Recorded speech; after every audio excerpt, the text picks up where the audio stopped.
ओशो का जन्म 11 दिसंबर 1931 को मध्य प्रदेश के रायसेन जिले के कुचबाड़ा गांव में हुआ। इनका असली नाम राजनीश चंद्र मोहन जैन था। वो एक साधारण जैन परिवार में पैदा हुआ। इनके पिता बाबूलाल जो जैन कपड़े का व्यापार करते थे, माँ सरस्वती जैन जो एक धार्मिक थी। लेकिन जन्म के बाद 7 साल तक ओशो अपने नाना नानी के साथ रहा। उसके नाना नानी ने उसे पाला और उसे पूरी आजादी दी। ओशो खुद कहते थे कि अगर बचपन में बच्चे को पूरी आजादी मिले तो उसका मन खुल जाता है। यही वजह थी कि वो बचपन से ही किसी भी नियम या परंपरा को चैलेंज करते थे। उनके बचपन का एक किस्सा बहुत मशहूर है। जब उनके दादा का निधन हुआ तो उसने पहली बार मौत को इतने करीब से देखा।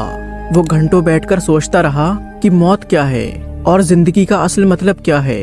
यही क्यूरियोसिटी उसकी सोच की नींव बनी। गांव में लोग कहते थे कि ये बच्चा सबसे अलग है। पेड़ों को देखता, नदी के किनारे बैठकर उसे घंटों तक देखता और अचानक सवाल पूछ देता, अगर गॉड है तो उसे देखा क्यों नहीं जा सकता। उसकी ये आदत लोगों को परेशान करती थी, लेकिन उसके दोस्तों को लगता था कि वो बहुत अलग सोच वाला बच्चा है। स्कूल में भी उसकी आदतें बहुत अजीब थीं। एक बार टीचर ने कहा, गॉड हर जगह है। ओशो ने तुरंत पूछा, अगर गॉड हर जगह है तो लोगों ने उसके घर क्यों बनाए हैं? टीचर चुप हो गया। ऐसे सवालों से ही वो अक्सर लोगों को उलझा देता था। तो उन्होंने जबलपुर विश्वविद्यालय में पढ़ाई की। वहाँ से उन्होंने फिलॉसफी में गहरी दिलचस्पी दिखाई। उनकी ये सोच थी कि इंसान को सच्चाई तक पहुंचने के लिए एस्टेब्लिश्ड बिलीफ्स को तोड़ना होगा। इसी दौरान उन्होंने डिबेट्स और डिस्कशन में हिस्सा लिया और अपनी अजीब सोच से सबको चौंका दिया। जब वो कॉलेज में थे तो घंटों तक लाइब्रेरी में बैठे रहते। किताबों को पढ़ते पढ़ते अचानक कहते, किताबें सिर्फ रास्ता दिखाती हैं, सच तो अनुभव से मिलेगा। उसके दोस्त कहते थे कि वो किताबों से ज्यादा मेडिटेशन मतलब कि ध्यान में डूबा रहता था। जबलपुर विश्वविद्यालय से पढ़ाई पूरी करने के बाद ओशो ने फिलॉसफी में गहरी पकड़ बनाई। लेकिन उनकी सोच सिर्फ किताबों तक सीमित नहीं थी। वो कहते थे, सच को किताबों से नहीं अनुभव से खोजा जा सकता है। जब तक इंसान किसी चीज का एक्सपीरियंस नहीं लेगा उसे कुछ भी मालूम नहीं होगा। और यही वजह थी कि उसने ध्यान को अपनी फिलॉसफी का केंद्र बनाया। ओशो का मानना था कि इंसान का सबसे बड़ा संघर्ष उसके मन के साथ है। अगर वो अपने मन को शांत कर ले तो इंसान को सच्चाई दिखने लगती है। उसने कहा था कि ध्यान कोई धार्मिक कर्मकांड नहीं है बल्कि एक विज्ञान है। ध्यान से इंसान अपने अंदर की ऊर्जा को पहचानता है। उसने एक बार कहा था कि अगर तुम ध्यान में बैठो और अपने विचारों को आते जाते देखो तो धीरे धीरे तुम उनसे अलग हो जाओगे और यही असली आजादी है। ओशो के फॉलोवर्स कहते थे कि मेडिटेशन सीजन में वो ऐसे लगते थे जैसे किसी दूसरी दुनिया में चले गए हों। एक बार उन्होंने अपनी स्पीच में कहा था कि अगर भगवान मंदिर में है तो बाहर क्यों नहीं है? अगर धर्म सच है तो लोग झगड़ते क्यों हैं? ये सवाल सुनकर लोग चौंक गए। ट्रेडिशनल धार्मिक नेताओं ने ओशो को खतरनाक कहा, लेकिन युवाओं को लगा कि वो सच बोल रहे हैं। सेक्सुअलिटी पर भी खुलकर बात की। उसने कहा कि इंसान को अपनी इच्छाओं को दबाना नहीं चाहिए बल्कि उन्हें समझना चाहिए। उसकी सोच थी कि रिप्रेजेंटेशन से इंसान बीमार होता है। अगर इंसान अपनी इच्छा को स्वीकार कर ले तो वो स्वस्थ और संतुलित रहेगा।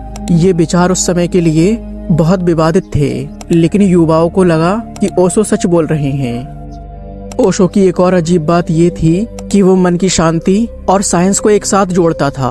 वो कहता था कि ध्यान एक प्रयोग है, जैसे प्रयोगशाला में साइंटिस्ट करते हैं। अगर इंसान ध्यान की गहराई में जाए तो उसे अपने भीतर सच्चाई दिखेगी। ओशो ने कहा था, मैं तुम्हें कोई धर्म नहीं दूंगा, मैं तुम्हें दूंगा स्वतंत्रता, आजादी।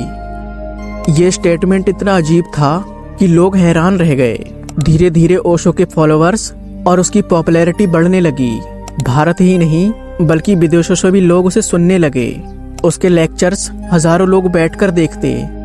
ओशो की टीचिंग्स जितनी अजीब थी उतनी ही ज्यादा विवादित थी। उसने धर्म, परंपरा और राजनीति पर खुलकर बात की और उन सब पर सवाल उठाए। वो कहता था कि धर्म इंसान को स्वतंत्र करने के लिए है, लेकिन आज धर्म इंसान को गुलाम बना रहा है। ये बात धार्मिक नेताओं और सभी लोगों को चुभने लगी। भारत में कई बार उसकी स्पीच पर विरोध हुआ।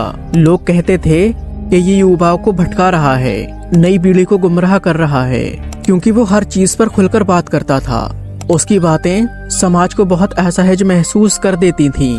उसने कहा था कि इच्छाओं को दबाना बीमारी है, उन्हें समझना चाहिए, स्वीकार करना चाहिए। ये विचार उस समय इतने बोल्ड थे कि ट्रेडिशनल समाज को ये खतरनाक लगने लगे।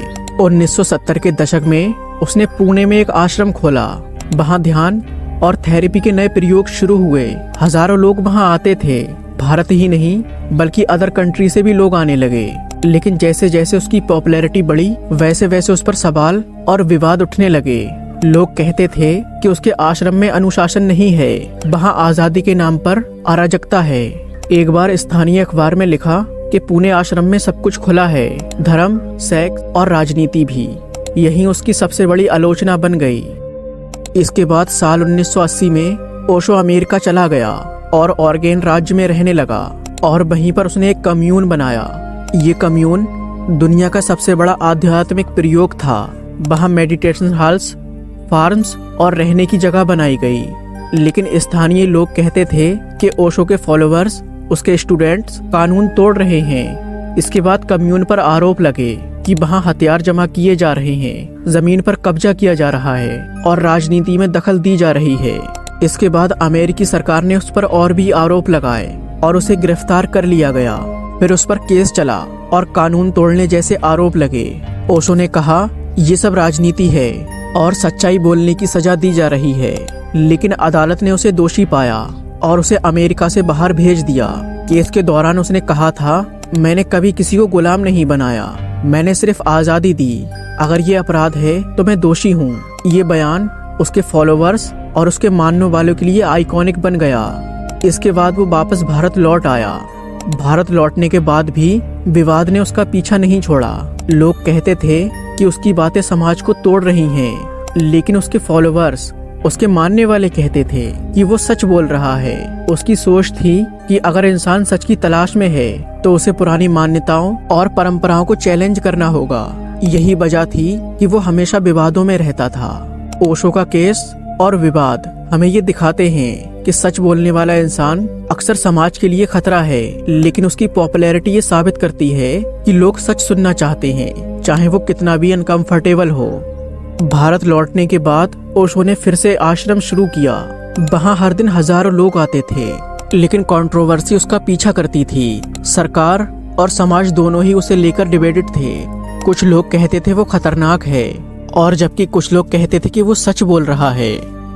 साल 1980 के दशक के आखिर में उसकी सेहत बिगड़ने लगी। उसने खुद कहा था कि अमेरिकी जेल में उसे जहर दिया गया था और धीरे धीरे उसका शरीर कमजोर होने लगा था। वो कहता था कि मेरा शरीर मर सकता है लेकिन मेरा संदेश अमर है। फिर साल 19 जनवरी 1990 को पुणे में उसकी मौत हो गई। कहा जाता है कि उसकी मौत के वक्त उसके चाहने वाले, उसके फॉलोअर्स उसके चारों ओर बैठे थे। ओशो ने उन सब से कहा था कि मैंने तुम्हें आजादी दी है, इसे खोना मत। उसकी मौत इतनी शांत थी कि जैसे वो किसी मेडिटेशन में बैठा हुआ है। इसके बाद उनका आश्रम ओशो इंटरनेशनल मेडिटेशन रिसोर्ट बन गया।